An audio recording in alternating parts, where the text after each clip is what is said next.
Proses perpindahan zat melalui membran sel sangat penting dalam kehidupan organisme, terutama dalam konteks biologi sel dan fisiologi tanaman. 3 mekanisme utama yang terlibat adalah osmosis, difusi, dan imbibisi.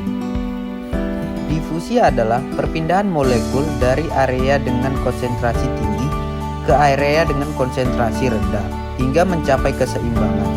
Proses ini tidak memerlukan energi dan terjadi secara pasif. Sedangkan osmosis adalah bentuk khusus difusi yang melibatkan perpindahan air melalui membran semi-permeabel dari daerah dengan konsentrasi air yang lebih tinggi ke area dengan konsentrasi air yang lebih rendah. Dan yang terakhir yaitu imbibisi. Imbibisi adalah proses penyerapan air oleh zat padat atau koloid seperti biji atau selulosa yang mengakibatkan peningkatan volume. Imbibisi merupakan tahap awal perkecambahan biji dan memungkinkan tanaman untuk menyerap air yang diperlukan untuk memulai proses metabolisme dalam biji. Tujuan dari praktikum ini yaitu untuk mengetahui proses osmosis, difusi, dan imbibisi pada tumbuhan. Berikut adalah alat dan bahan yang digunakan.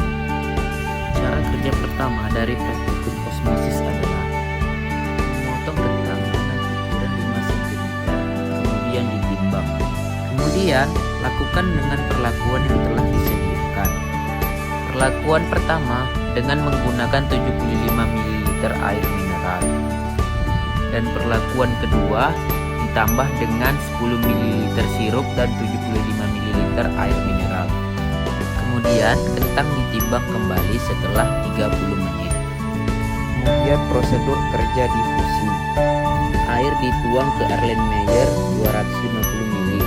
Pada perlakuan pertama, masukkan 2 tetes pewarna makanan, kemudian diaduk.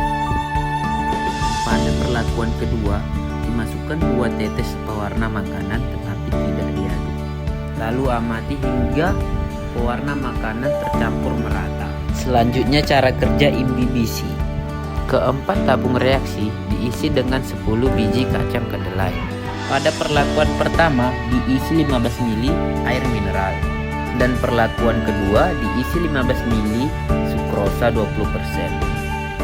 Setelah tabung reaksi masing-masing telah diisi, pada perlakuan ketiga diletakkan di tempat terang dan perlakuan keempat diletakkan di tempat yang gelap. Setelah direndam selama 1 jam, bandingkan berat kacang kedelai sebelum direndam dan sesudah direndam.